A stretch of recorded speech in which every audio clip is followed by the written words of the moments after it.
nous avons promis parler du dossier Edgar Nguesso. Qui est donc Edgar Nguesso?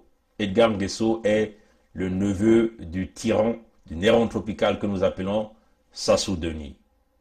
Edgar Nguesso a été un génocidaire. Il était très proche de Sassou Nguesso lors du coup d'État de 1997. Edgar Nguesso, c'est aussi un homme de bien mal acquis, mais qui passe très souvent inaperçu, hein, parce que lui, c'est le monsieur blanc. Hein, on va parler tout à l'heure. Edgar Nguesso, c'est aussi lui qui s'occupe, ce qu'on appelait ici du domaine présidentiel, hein, quasiment depuis peut-être entre 10 ans et 15 ans qu'il occupe cette fonction-là, le domaine présidentiel. Edgar Nguesso, c'est aussi une cabale d'Ali Baba, éventuellement des biens mal acquis, des coffres forts partout à travers le monde entier. Donc, nous allons parler, ce dossier vient de l'ordonnance de justice, hein, de l'article 352 de la Cour du procureur fédéral, hein, du procureur fédéral suisse. C'est cet article que nous allons parler aujourd'hui. Donc éventuellement, le procureur fédéral ici, qui a traité ce dossier de corruption, c'est M. Gérard Solebin. Gérard Solebin. C'est ce dossier que nous allons parler. Donc ça veut simplement dire que nous n'inventons rien. Hein, nous allons regarder la documentation et nous venons expliquer aux Congolais ce qui se passe dans cette mafia. Dans ce dossier de justice, vous comprenez qu'il y a trois acteurs principaux ici. Il y a Nguesso Edgar, qui est le neveu de Sassou, et Ondongo Gilbert. Donc rapidement, on va essayer de voir si on peut vous parler de Ondongo Gilbert. Mais Ondongo Gilbert, qui est Ondongo Gilbert? Ondongo Gilbert était le conseiller économique du tyran, du néron tropical Sassou Nguesso. Ondongo Gilbert était aussi le secrétaire général chargé des réformes budgétaires dans ce pays. Il fut aussi ministre des travaux, de travail et de l'emploi, hein, Ondongo Gilbert. Ondongo Gilbert, aujourd'hui, c'est lui qui pilote quasiment les finances du Congo, donc à l'économie. Bon, Genvor, qui est donc Genvor? On va vous dire, ben, Genvor, c'est le trader suisse, hein, le trader suisse. C'est celui-là qui achète le pétrole du Congo, qui vend le pétrole du Congo, mais Genvor utilise éventuellement des réseaux, des gens à l'intérieur de ce système qui l'aident à faire ce business-là. Mais ces gens-là ne l'aident pas pour rien. Ces gens-là l'aident avec, bien sûr, une valeur ajoutée. C'est-à-dire que il faut qu'il ait des pots de vin, hein, pour que ce travail-là se réalise. Bien sûr, tout un chacun d'eux tire un grand profit. Donc, c'est ce dossier que nous allons traiter. Bon, comme même qu'il y a trois acteurs principaux, Nguesso Edgar, Ondongo Gilbert, Genvor, mais il faut voir que ces trois acteurs sont attachés au chef de mafia, hein, au Congo, qu'on appelle ici Sassou Deni, le néron tropical, le tyran, le reptilien de la mauvaise espèce. Tous ces gens sont rattachés aussi à Wilfried Nguesso, hein, qui gère déjà même tout ce qui est l'import-export, et surtout relié au pétrole congolais et au gaz congolais. Donc c'est ça. Bon, vous devez savoir l'histoire. Comment Genvor a fait pour pénétrer le marché pétrolier ou du gaz congolais, hein? Donc vous savez que la plupart de ces entreprises doivent avoir un parrain au sein du système. Et le parrain de Genvor ici, c'est Nguesso Edgar. Donc Nguesso Edgar, c'est lui qui est le parrain de Genvor, c'est lui qui a introduit Genvor au Congo-Brazzaville entre 2008 et 2009. Donc, dans ces relations, Genvor comptait donc obtenir un contrat du pétrole brut, hein, que Nguesso Edgar devait donc le favoriser à obtenir ce contrat de pétrole brut. Malheureusement, ça n'a pas beaucoup fonctionné. Genvor avait fini par signer un contrat d'achat du fuel oil, donc pétrole raffiné, à la Coraf, mais à la Coraf, donc à la Congolaise de raffinage. Tout en sachant aussi que toute cette période, celui qui gérait la Coraf, c'était aussi un des fils de Sassou Nguesso, que nous appelons ici Sassou Nguesso Christelle Denis. Hein? Donc ça, vous devez comprendre. Donc il gérait en même temps la Société nationale de pétrole du Congo, l'après l'amont, tout ce qui est l'aval du pétrole, donc vente, ainsi de suite. Il gérait aussi la CORAF, donc la Congolaise de raffinage. Donc deux mannes financières pour essayer de décoller le Congo, produire ou encore éviter que les Congolais puissent subir ce que nous appelons une pénurie en produits d'hydrocarbures, donc le mazout, le pétrole en pan, le carburant et ainsi de suite que vous connaissez. Bon, voilà. Donc, Genvor, entre 2008 et 2009, n'a pas pu donc obtenir le brut, mais a quand même pu obtenir le produit de pétrole raffiné au niveau de la CORAF par le biais de Edgar Nguesso. Donc, Genvor avait acheté, pendant cette période, 2 cargos de fuel oil à la CORAF. Bien sûr, ils ont payé des centaines de milliers de millions de dollars des pots de vin à Edgar, parce que celui qui est le parrain, vous connaissez ce système, c'est un système des pourcentages 10%, 20%, 30%, et éventuellement, celui qui vous introduit, éventuellement, doit aussi tirer sa part du gâteau. Donc, éventuellement, tout cela se passe avec des pots de vin. En plus, le pétrole que ces entreprises-là achètent, on ne les achète pas à un prix régulier. C'est un prix réservé spécialement pour les partenaires du régime. Et donc, dans ce contexte ici, c'était Edgar Nguesso à la tête pour pouvoir introduire Genvor à avoir ce marché. Donc, Genvor a acheté 2 cargos de fuel oil à la CORAF.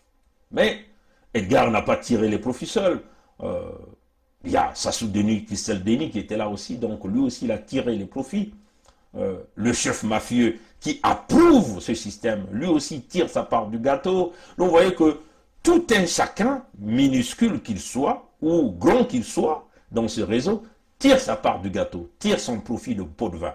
Parce qu'il faut dire aussi que ces contrats d'achat ne passent pas par ce que nous appelons les appels d'offres, pour ouvrir le marché à toutes les entreprises. Mais ça se passe de bouche en bouche, dans les couloirs du plus grand palais de la corruption que le Congo n'a jamais connu, et qui est donc Oyo.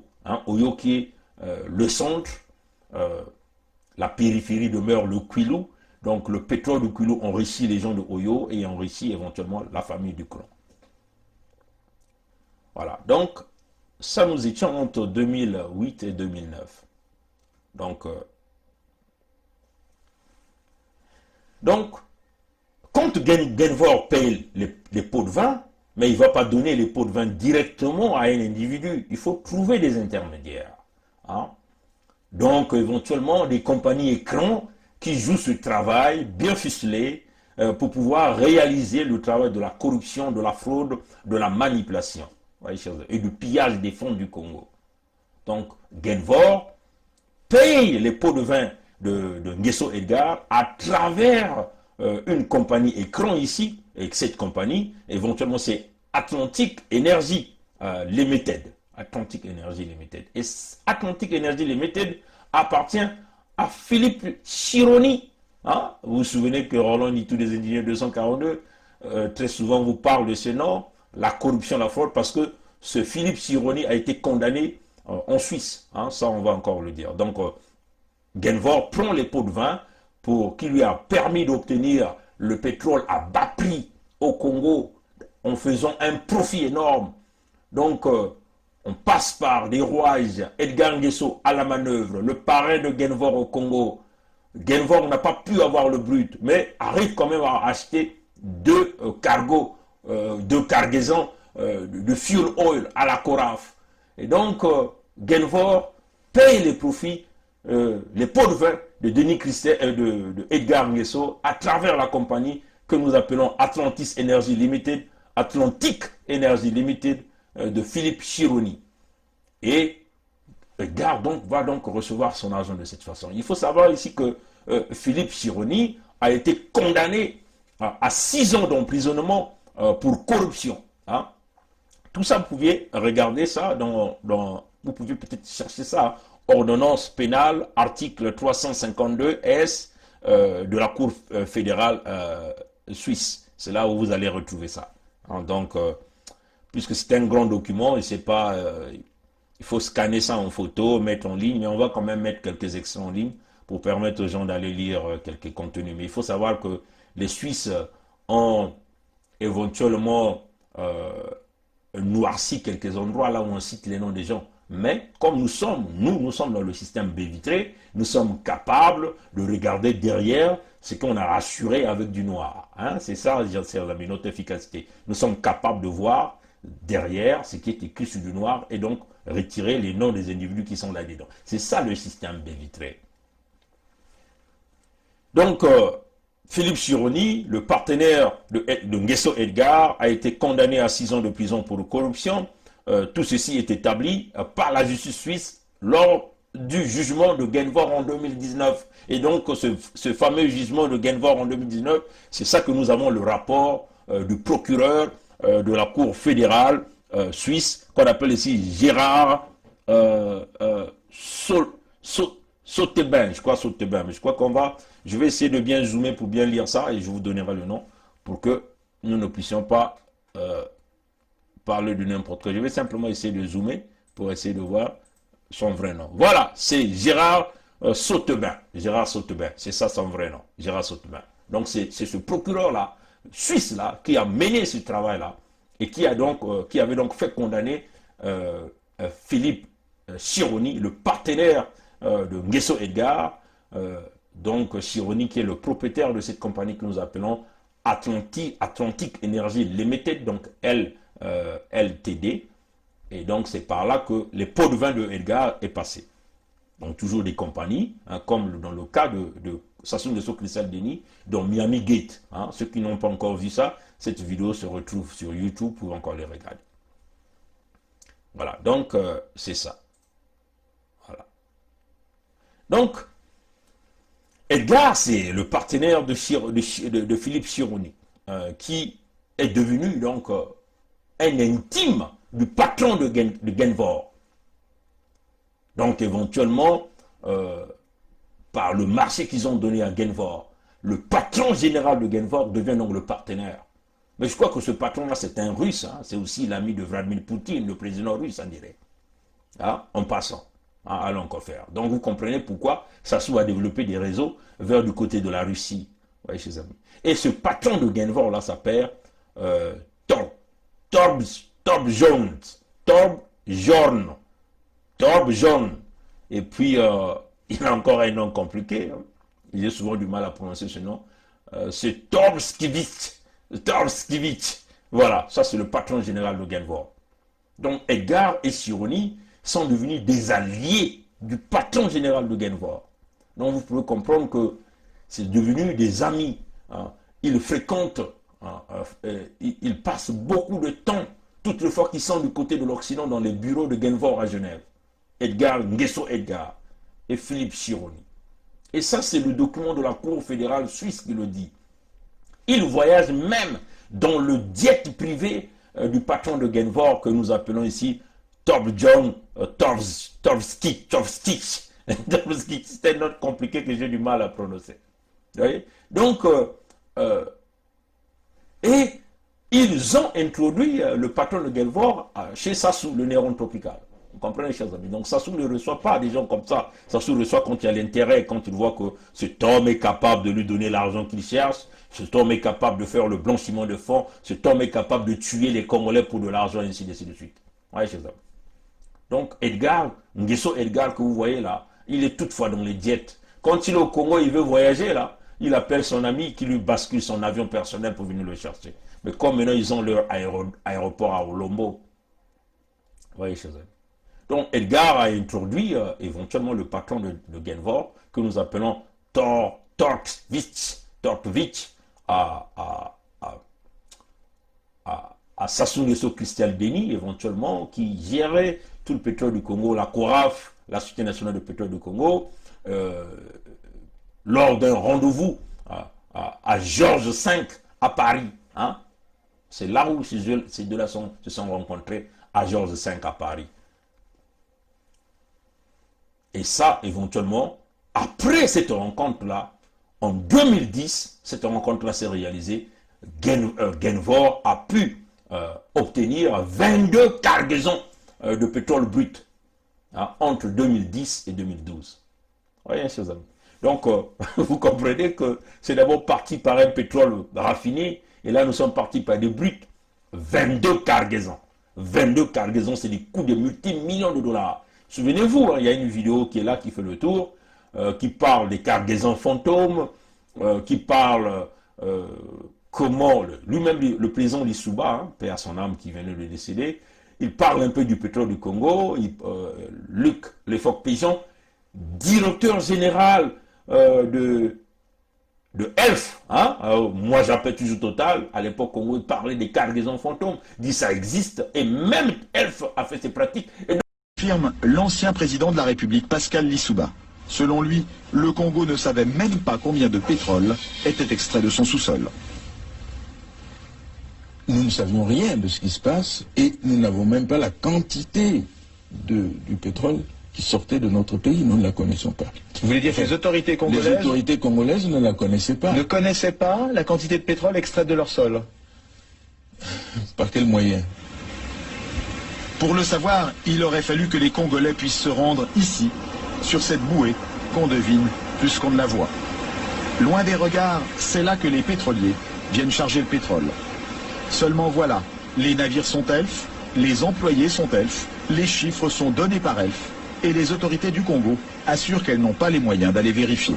Gilbert Songuissa a dirigé pendant plusieurs années les services de contrôle pour le ministère des Pétroles. Selon lui, c'était mission impossible, ou presque.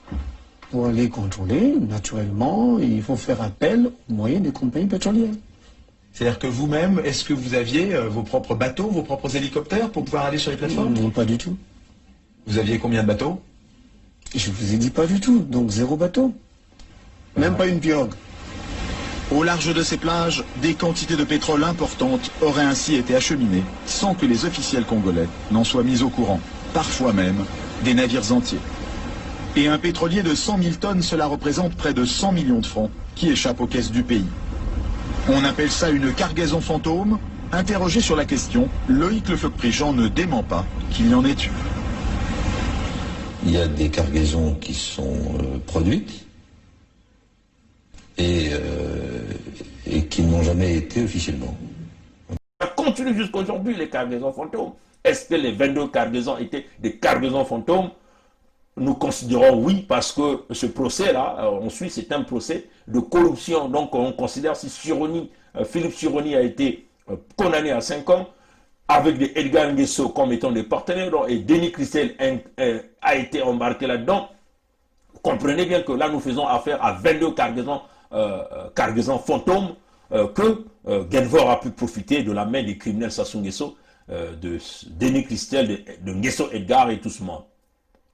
Parce qu'on a souvent seulement tendance à s'attaquer à Denis Christel.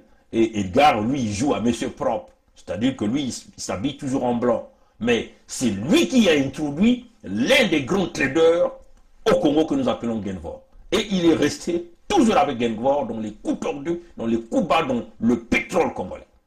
Donc ça s'est passé entre 2010 et 2012. Genvor a pu mettre sa main sur 22 cargaisons du pétrole du Congo. Bien sûr, vous comprenez qu'il y a eu des paiements des pots de vin pendant cette période, non pas seulement à Nguesso Edgar, mais aussi à Maxime Gandian. Souvenez-vous, Maxime Gandian, c'est aussi le monsieur russe du régime Sassou, celui qui a introduit Sassou au Kremlin, chez le président Vladimir Poutine. Hein, c'est lui, éventuellement, c'est par ce réseau-là de ce patron de Genvor, parce que le patron de Genvor a des très bonnes relations avec le président russe. Vous voyez que ça, c'est un dossier sensible. Hein. Même les Russes peuvent mettre leurs équipes là pour chercher à battre Pongi. Hein. Mais Pongi est à l'étape de l'esprit. Parce que ce que nous disons là reste. Et nous avons déjà formé des multiples Pongi. Donc la mort, c'est un passage pour tout un chacun de nous. Et il faut simplement se préparer à affronter ce chemin. Et nous sommes déjà préparés parce que nous sommes à l'étape de l'esprit. Mais ceux qui feront ce coup-là, ils ne vont jamais rester éternellement parce qu'eux aussi passeront. Donc ça, c'est un dossier sensible. De Genvor, patron de Genvor, relation avec Poutine. Donc vous comprenez que le Maxime Gonsion introduit Sassou au Kremlin, ça s'est passé par là.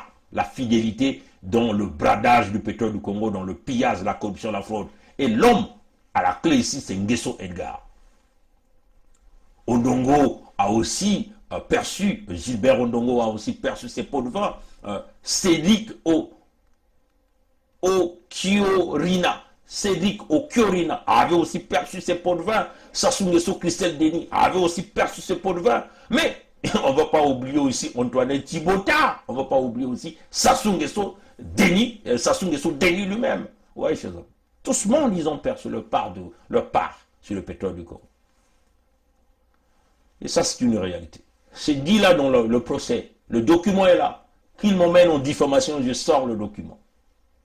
Ouais, chez eux. Et ça, c'est la justice suisse qui le dit. Et nous, on n'invente rien. Edgar, donc, continua de solliciter des pots de vin auprès de Genvor durant ces années. Hein? Bien sûr, hein, en passant par ses amis, Maxime Gonzion, Ndongo Gilbert, qui, à un certain moment, vont se décider de partager le part, parce qu'à un certain moment, Sassou Nguesso Christelle a voulu déjouer même Edgar Nguesso, qui est le parrain de Genvor au Congo. Ouais, chers amis. Et donc, Edgar s'est rendu compte qu'il y a eu de cargaison de pétrole qui a été remis à Genvor, mais lui n'a rien eu. Donc, qu'est-ce que lui il fait, Nguesso Edgar? Il va donc s'attaquer à ses employés. À ses employés, ils vont se Ondongo Gilbert et puis Maxime Gonzion. Il dit, mais comment? On a payé là, mais moi, je n'ai pas encore reçu. Donc, Denis Christelle, en réalité, l'a déjoué. Et donc, lui, il met la pression auprès de Maxime Gonzion, il met la pression auprès de Ondongo Gilbert, et ces deux-là, donc, essaient maintenant de partager leur part avec lui. Hein? Il ne laisse rien passer, Edgar. Un subtil, un voleur qualifié, un mafieux, un professionnel. Il ne laisse rien passer. Donc, tous les deux se partagent leur part avec eux tout au long des années 2010, 2011, 2012. Donc, on peut simplement dire qu'il y a eu des multimillions de dollars américains que ces gens-là ont perçus par le biais de la corruption. Bon, vous vous souvenez, en 2011, hein, pour ceux qui se souviennent, hein, on va encore sortir ça, cet article que nous allons encore publier. La femme de Ondongo Gilbert avait été arrêtée à Roissy-Charles de Gaulle avec 1 million d'euros en liquide hein, dans ses valises. Vous vous souvenez de ça? Là, le jugement parle encore de ça.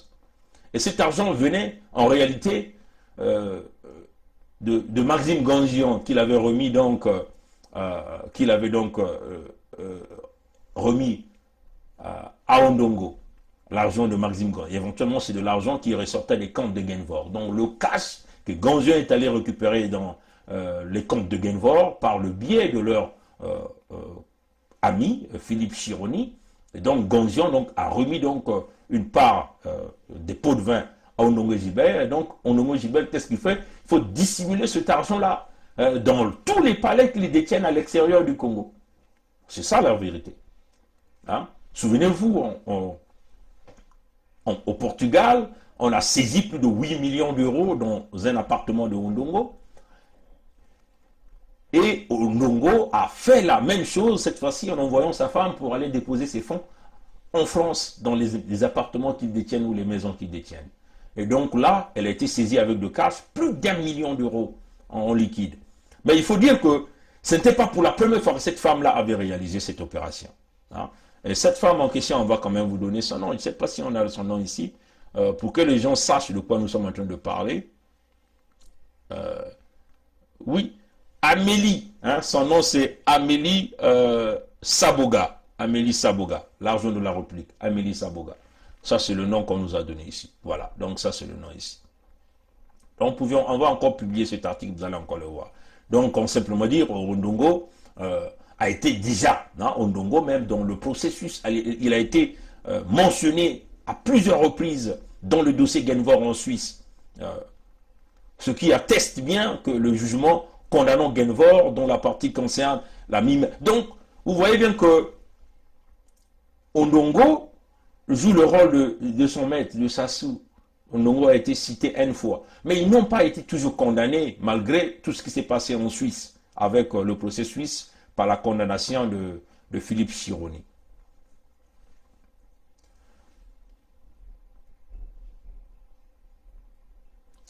La femme de Ondongo avait aussi été saisie à Johannesburg, en Afrique du Sud, avec des valises d'argent.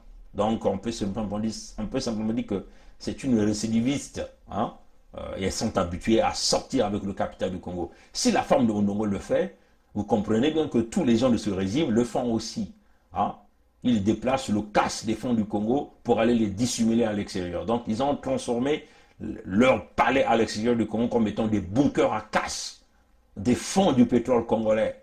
Voilà pourquoi, à la suite de Sassou, on ne va pas simplement s'arrêter au périmètre du Congo. Il faut extendre le périmètre du point de vue mondial. Ils ont des fonds cachés dans les paradis fiscaux, mais ils ont aussi le cash dissimulé dans les bunkers, dans les palais qu'ils vivent.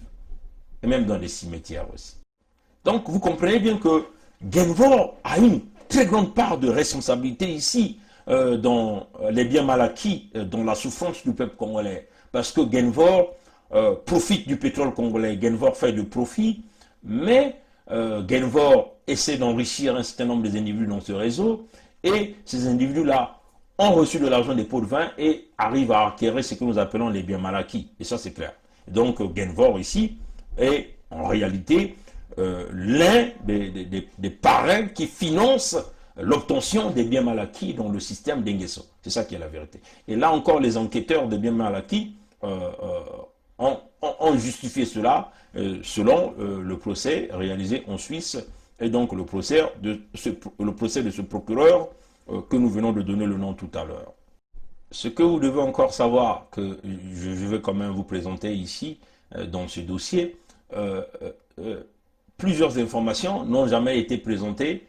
Il y a aussi un article comme ça, vous pouvez aller regarder, publié par Congo Liberty. Vous pouvez aller regarder cet article. Mais cet article-là ne s'est simplement arrêté au conflit interne entre les gens du régime Sassou. L'article n'a pas vraiment dévoilé le fond des informations, dans le rôle que Edgar Nguesso joue dans cette corruption-là. Vous savez que les enquêteurs de biens mal acquis venaient là de débarquer chez Edgar. Ils ont donc saisi ce que nous appelons, ils ont donc découvert ce que nous appelons une cabane d'Ali Baba, où on a retrouvé des documents très importants dans la corruption. On a aussi retrouvé beaucoup de choses. Et ça, c'est des choses que ces gens-là ne vous diront pas, mais les enquêtes continuent. Voilà, donc je vais encore essayer de regarder si j'ai oublié quelque chose sur cette partie. Donc, vous voyez bien que Edgar est impuissant. Pourquoi Edgar est impuissant? Parce que Edgar a l'œil, Edgar a l'oreille, Edgar a le support du patron direct de Genvor. Ouais, c'est ça. Et c'est ça qui donne la puissance de Edgar. Parce que pour Sassou, ce qui compte, c'est celui qui lui emmène l'argent. Donc Edgar, c'est quelqu'un qui emmène l'argent à Sassou, l'argent de la corruption à Sassou, par ses relations avec le patron de Genvor. Ouais, ses amis. Donc voilà pourquoi Edgar est très écouté par Sassou. Ouais, ses amis. C'est cela la réalité. Donc quand vous le voyez faire ses danses partout, aller dans des yachts très chers à Miami, partout, avec leurs femmes, mettant ses pieds de palmipède sur la table, ça démontre la puissance que ce type-là détient du point de vue corruption au sein même de cette pyramide. C'est-à-dire que Edgar n'est pas n'importe quelle colonne de la corruption et de pillage au sein du régime Sassou. Edgar, c'est un baobab de la corruption, du pillage, parce que il a une porte dont il fait rentrer l'argent au sein du royaume de l'eurocratie. Et cette porte, c'est Genvor. Hein, c'est ça la réalité. C'est Genvor. Donc quand ils ont besoin d'argent, ils ont besoin même des armes, ils ont besoin même des mercenaires, ben ils ont un partenaire qui est là, qui leur donne tout. Vous voyez, chers amis.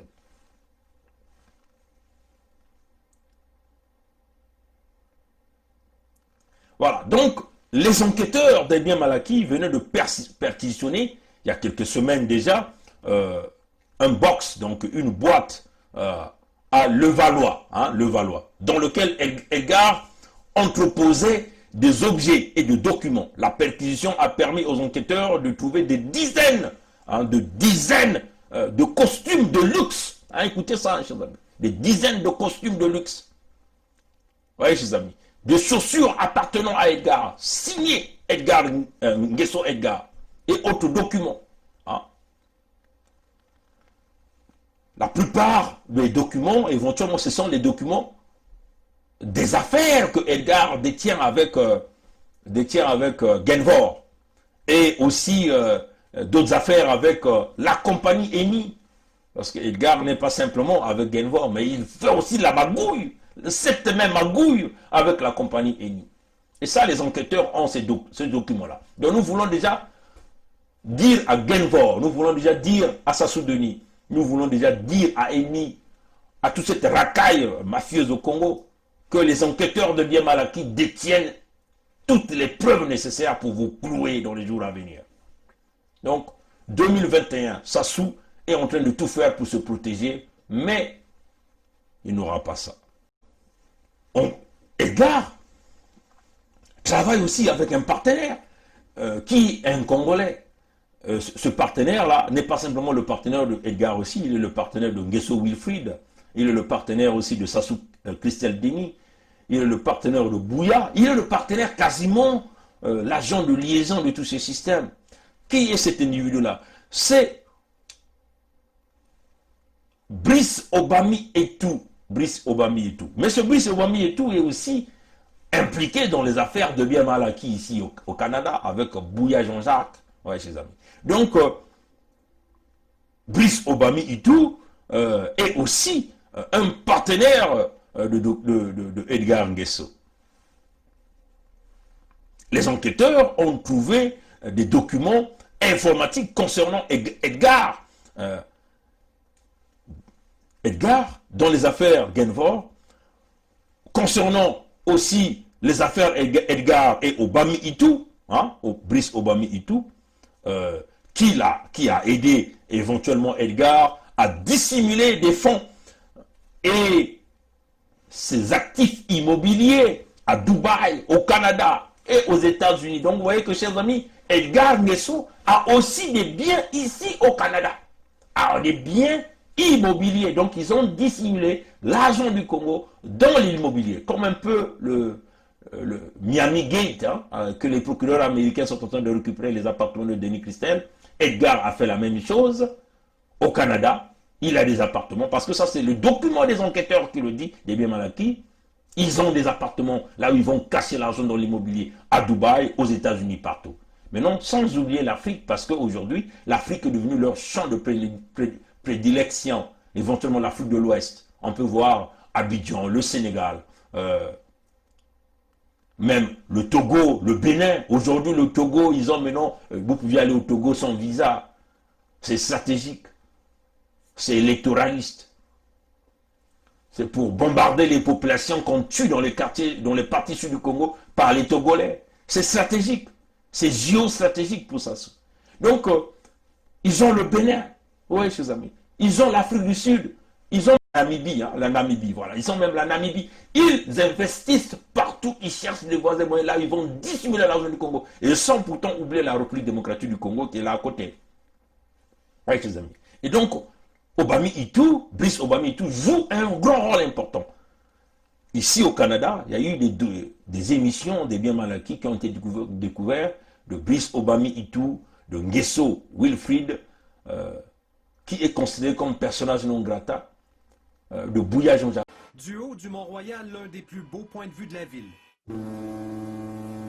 Ici, Ici, dans le Vieux-Port, Montréal, carte postale.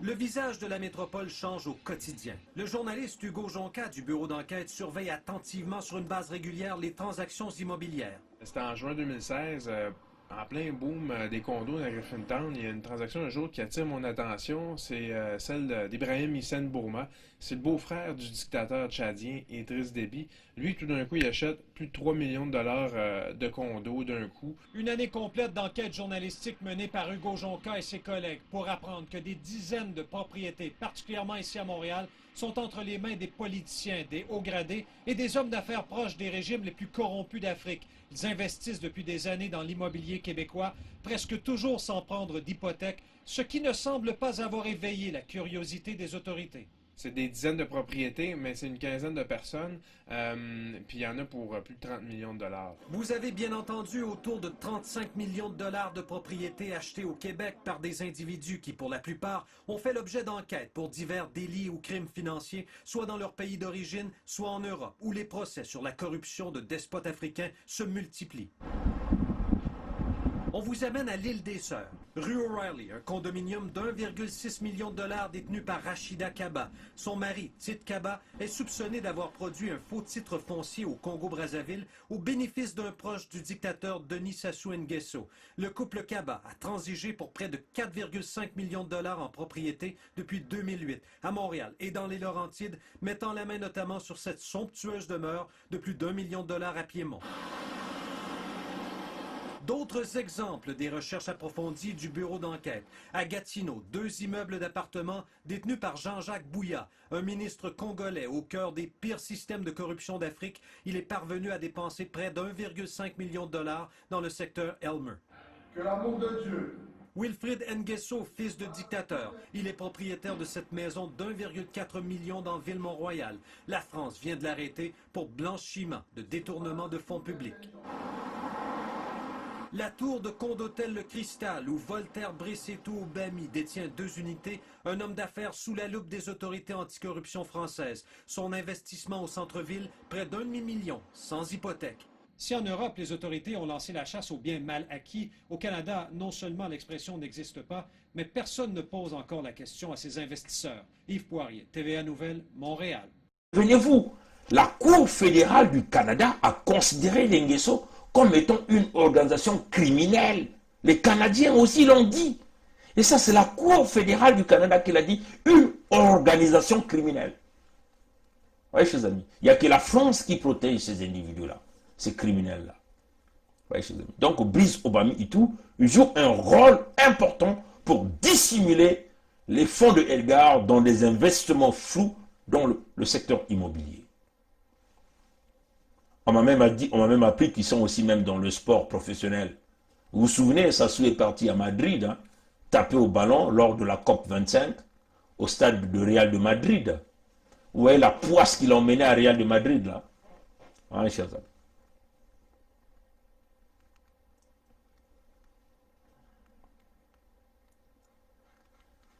Vous savez, dans le dossier de Genvor, Ondongo Gilbert, hein, lui-même a d'ailleurs mentionné, à répétition dans le dossier Genvor en Suisse,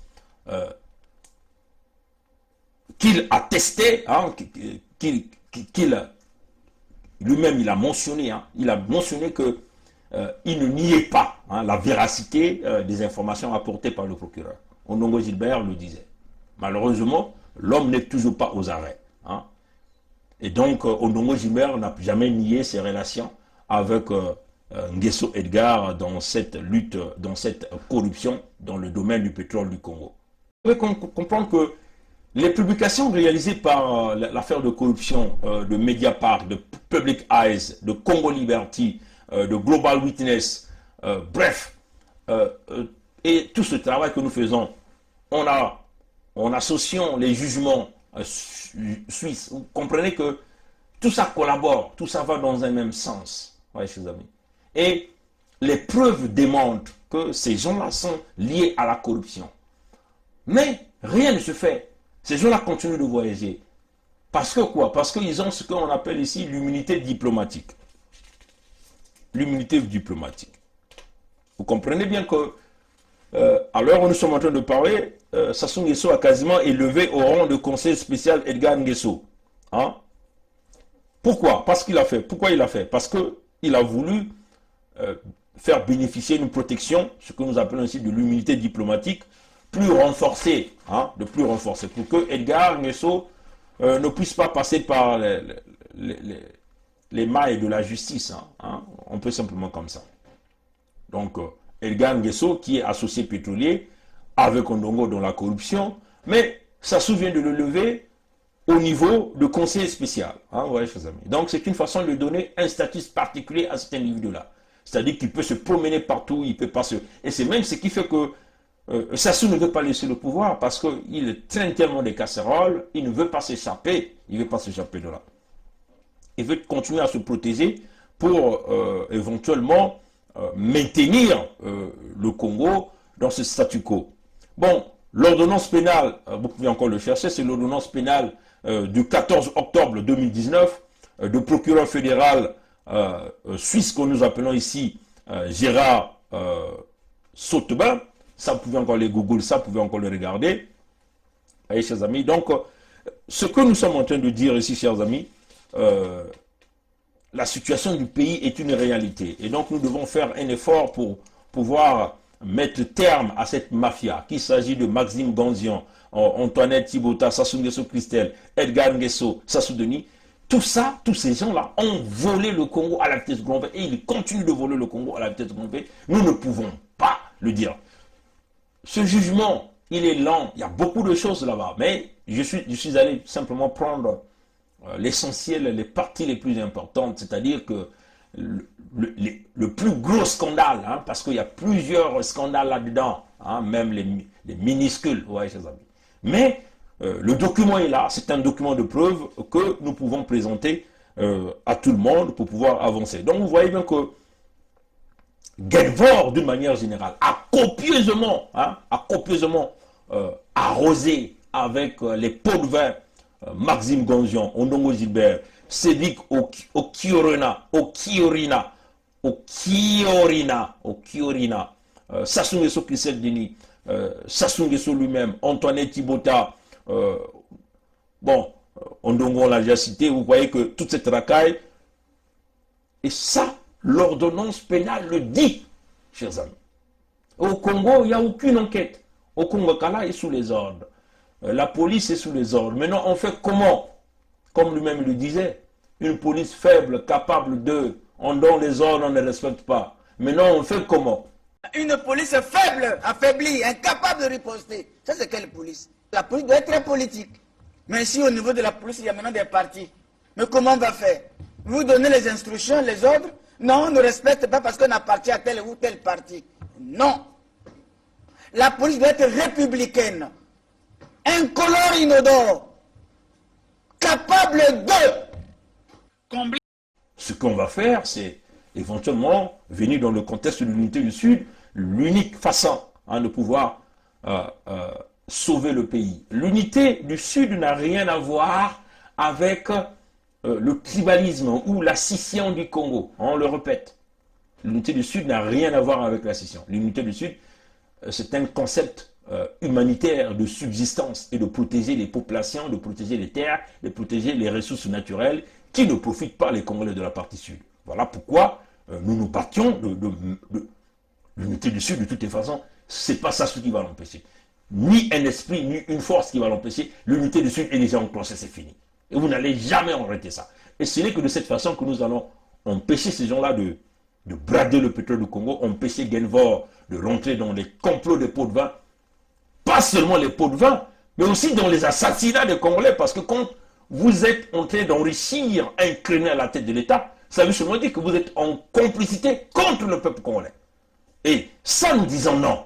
Ouais, donc on peut simplement dire qu'il n'y a pas que Elf ou Total qui tue les Congolais. Genvor aussi tue les Congolais. Genvor aussi participe dans les achats des armes. Quand vous donnez le cash à Sassou et qui tire à balles réelles sur les populations, donc vous participez au crime de guerre au Congo. Le génocide dans le pool, Genvor a aussi une part de responsabilité. Voyez, chers amis. Donc c'est cela qui est la vérité. Et c'est là qui est la vérité.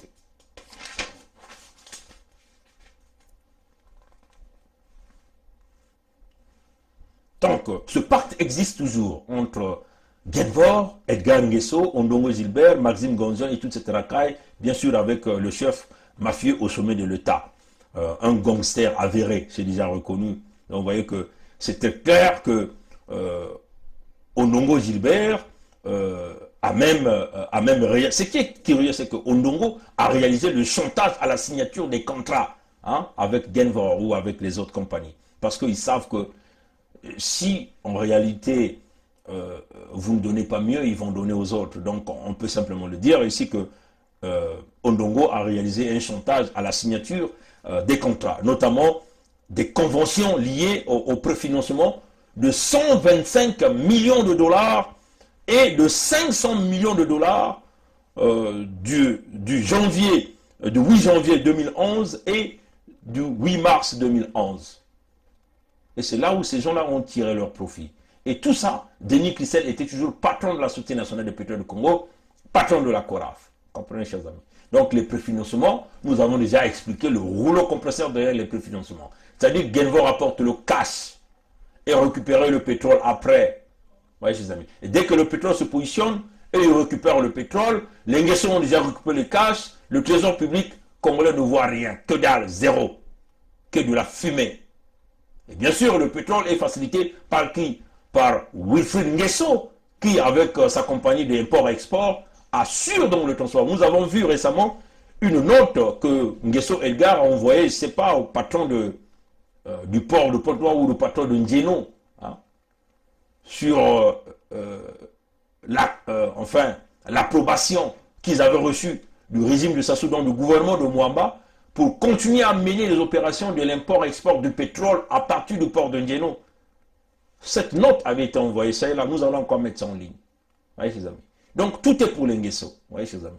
Bon, vous savez aussi que les beaux yeux que Sassou Nguesso est en train de faire à Emmanuel Macron, éventuellement, c'est le renouvellement du contrat du terminal de Ndjeno, qui va arriver certainement à maturité dans les jours où c'est déjà arrivé.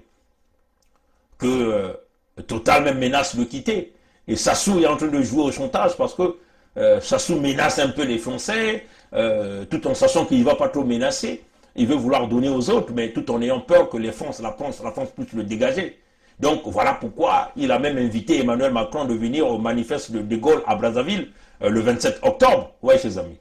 Mais en réalité, c'était pas une façon de vouloir continuer avec le contrat du terminal de Ndjeno à Total aujourd'hui. Vous voyez, chers amis. Donc, et puis, bien sûr, en voulant que les Nguesso puissent prendre une grande part de responsabilité pour manager le pétrole au niveau même du terminal de Ndjeno. Éventuellement par la compagnie Socotram, je crois, de Nguesso Edgar, de Nguesso Wilfried, le pasteur qu'on a déclaré personnage non grata au Canada, membre d'une organisation criminelle au Congo-Brazzaville, et ça c'est la Cour fédérale au Canada qui nous dit. Donc vous voyez que, chers amis, nous faisons face à un danger.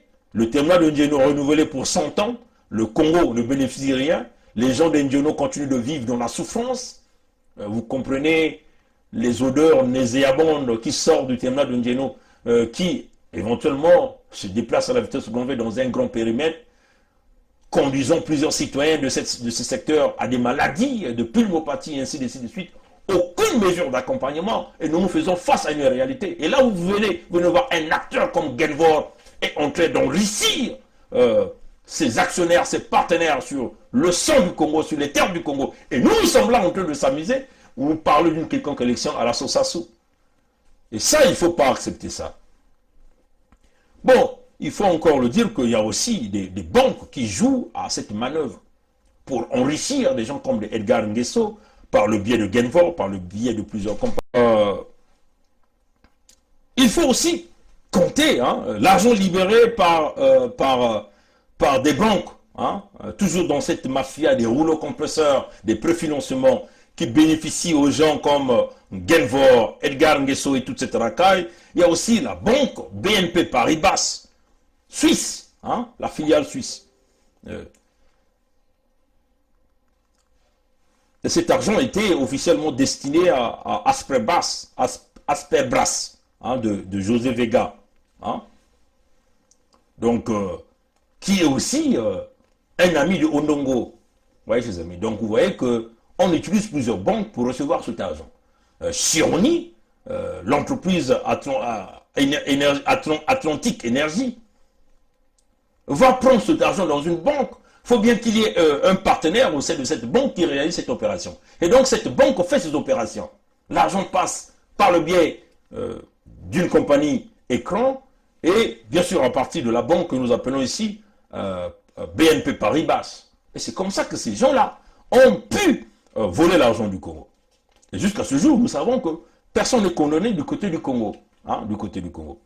José Vega, c'est aussi, qui est aussi José Vega, c'est aussi un associé de Yaya Moussa. Mais qui est Yaya Moussa? Le représentant du FMI au Congo. Hein? Ouais, nous connaissons déjà cette affaire. Celui-là, Yaya Moussa et José Vega sont déjà des partenaires dans cette compagnie écran qui avait été créée à Delaware aux États-Unis, que nous appelons Continent. Hein? Donc des compagnies qui détiennent des parts de pétrole au Congo. Donc comprenez bien la magouille et la mafia. Et là encore, Nguesso Edgar a ses parts de marché. Nguesso Edgar a ses parts de marché. L'homme de Nguesso Edgar, dans cette magouille, lui-même, il ne se montre pas. Mais il utilise qui? Ondongo Gilbert, Maxime Gonzion, Brice Obami Itou, Oki Orani. Vous voyez, donc lui-même, il ne se montre pas. Lui, c'est laissé propre. L'argent ne fait que rentrer dans des caisses. Ouais, c'est ça. Toujours des prêtres, non. On voyait que le peuple congolais, démocrate africain, peuple du monde entier, c'est une réalité. Hein. Nous faisons face à une organisation criminelle. Nous avons là le devoir de se battre corps et âme pour mettre hors l'état de notre pays. Vous voyez que, chers amis, il y a des fois où nous nous disons, oui, mais la France a tout pillé, la France a tout pillé. Bon, nous avons une part du pétrole, n'est-ce pas? Mais si nous pouvons déjà même gérer cette petite part de pétrole-là, vous ne pensez pas qu'on pouvait bien changer ce pays? Ces gens-là, à l'exception des fonds qu'ils ont volés, mais l'État a aussi eu des budgets, c'est-à-dire des fonds qui ont été décaissés. 30 000 milliards pendant tout le temps qu'ils sont restés. 30 000 milliards de francs CFA. Bon, là encore, ils ont pris. Ils sont dans la magouille du pétrole, la magouille du gaz, la magouille des minerais. Là, ils vendent les terres, ils tuent les populations. Le budget de l'État, ils empochent. Mais, oui, nous accusons les dirigeants de la France parce que ces dirigeants de la France ont permis à Sassou de venir s'installer, mais ces mêmes dirigeants ont négligé le peuple congolais au profit d'un homme, au profit d'une famille. C'est là le point de discorde entre la France-Afrique et le peuple congolais et le peuple africain. Oui, chers amis. Aucune mesure d'accompagnement, aucune politique d'accompagnement, aucune politique de pression pour dire non, le Congolais souffre, non, vous devez comment faire. Non, non, c'est le laisser aller. Et de sur quoi on protège l'homme pour tous ces crimes de sang qu'il est en train de commettre. Non, on n'en peut plus. C'est là la colère du peuple. Nous devons lutter. Edgar Nguesso est un criminel au même titre que Sassou Nguesso Christelle Denis. Ce n'est pas... il n'est pas un saint, comme vous le voyez, avec un gros sourire, hein, mais un dangereux financier pour le Congo. Edgar Nguesso, c'est Bouya Jean-Jacques. Edgar Nguesso, c'est Sassou Denis. Souvenez-vous, tous ces mondes sont rattachés à la pyramide. C'est un système de corruption. Comme l'a décrit une organisation criminelle. Ça, c'est la Cour fédérale du Canada qui le dit. Et donc, que devons-nous faire face aux criminels? Nous devons nous rassembler pour former une force, aller en avant et aller chercher donc la libération du Congo. Voyez, chers amis. Donc, on le répète, peuple congolais, nous avons entamé l'unité du Sud. Tout fils du Sud qui s'oppose à l'unité du Sud devient l'ennemi ipso facto. L'unité du Sud, c'est la libération du Congo. Parce que Sassou ne voudra jamais que le Sud puisse s'unir. Il utilise des gens, Mounari, Kolela, Moussati Mabiala, toute cette racaille que vous connaissez, les Tister et tout ce monde, les partis, les Mwamba, pour nous diviser. Ils ne voudront jamais que nous puissions nous unir. Mais si nous comprenons ce jeu, c'est la fin de Sassou Système.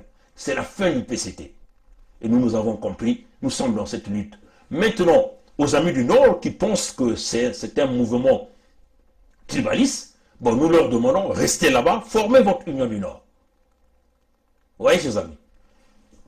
Ou restez là-bas, formez votre pays, parce que vous ne voulez pas que ça se quitte. Nous disons que le système doit tomber au sud, parce qu'on en a marre, on n'en peut plus. Il faut trouver des mécanismes pour avancer. Et c'est clair. Donc on le dit d'une manière claire, un peuple congolais, l'unité du Sud, il n'y a rien de tribalisme, c'est l'unique moyen. Du point de vue densité de la population, nous sommes plus peuplés au Sud. Du point de vue ressources naturelles, nous en avons tant là-bas. Et nous ne pouvons pas accepter qu'on tue nos populations, qu'on vende nos terres, qu'on pille les ressources naturelles et laisser l'organisation criminelle continuer à envahir le pays. Non, pas du tout. Donc, à tous les supporters du Congo, à tous les amis du Congo qui pensent à l'humain du fils congolais de nous assister dans l'unité. L'unité du Sud, c'est le chemin humanitaire pour emmener le pays vers le changement. Et quant à tous ceux qui nous parlent d'une élection avec Sassou, vous voyez bien que c'est une niveleuse de la corruption qui est bien constituée. Et cette corruption s'expand aussi avec des crimes de sang, des empoisonnements, des assassinats. Vous voyez, chers amis. Alors, nous, on dit non. Vous voyez, quand nous avons dit, ça fait plus de 30 jours que Mokoko a disparu du Congo, on n'a plus jamais de ses nouvelles. Mais les Mokokistes sont venus nous dire là, il est vivant, il se porte bien, il est dans un endroit sûr, il va parler dans les jours à venir. Les mêmes Mokokistes là viennent nous dire aujourd'hui, oui, Sassou va donc renvoyer Mokoko au Congo aujourd'hui. Et qui vient faire ça? C'est Wango Manzimba comme ça qui publie. C'est toute cette racaille sur la place de Paris. Mais écoutez, soyons sérieux. Mokoko est-il en vie? Est-il mort? Ça, c'est des questions que nous nous posons. Parce que jusqu'à aujourd'hui, vous n'avez aucune preuve de vie, mais vous continuez à donner l'espoir au peuple congolais. C'est une formule de conserver le pouvoir dans le clan, dans l'ethnie, de conserver le pouvoir au nord. Et nous avons dit non. Le cas Mokoko, aujourd'hui, pour nous, c'est le chemin. Mais Mokoko au Congo, dans le même système, ça va changer quoi? Rien du tout. Parce que même ses amis du Nord ont tous fermé. C'est quoi l'état de santé de Mokoko? Pourquoi on ne nous dit pas de quoi souffre-t-il? Pourquoi on ne publie pas ces résultats? Que casse-t-il? Ils sont dans la conservation du pouvoir. Et nous avons dit non, on va avancer dans l'unité du Sud. Mais non, il y a une intelligence de la partie Nord qui a compris le jeu, qui a compris qu'il faut que le Sud s'unisse pour chambouler le régime en place, parce que le Nord est coincé, le Nord est l'esclave de Sassou. C'est ça en réalité. Pourquoi ils viennent tuer au Sud comme du bétail? Parce que les sudistes n'acceptent pas, c'est des résistants. Ils pillent, ils tuent, et nous disons non. Mais le Nord a accepté parce que c'est leur gare. Et nous disons non. Cette fois-ci, ça passe ou ça casse. Maintenant, si vous pensez que vous allez maintenir Sassou là, nous, on fera notre union. Maintenant, si vous voulez la division, ça n'engage que vous. Ça n'engage que vous. Pour le moment, nous savons que beaucoup d'enfants du Nord sont des victimes, sont malmenés, sont des esclaves de Sassou. Il faut aller les libérer.